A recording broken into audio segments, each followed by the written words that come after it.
Good morning everyone. তো সকাল সকাল চলে গেলাম মাছ বাজারে। তো মাছ বাজারে এসে দেখলাম এখানে কাতলা বিক্রি হচ্ছে, কাতলা কাটা নেব। তো আছে গোটা নেব না, তো কাটাটা নেব।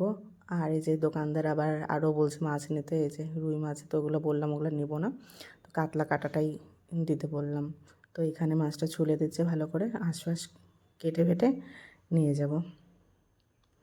আর সবজি বাজারও করব, সবজি বাজার টাজার করে বাড়ি যাব। মাছের মধ্যে কাতলা মাছটা কিন্তু ভালো লাগে খেতে, বড় মাছের মধ্যে।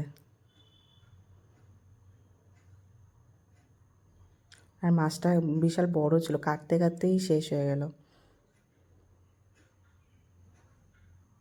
তো এখন পিস পিস করে দেবে ভালো করে, নিয়ে বাইরে থেকে ধুয়ে রান্না করব। আর এই যে অর্ধেকটা মাথাও ছিল।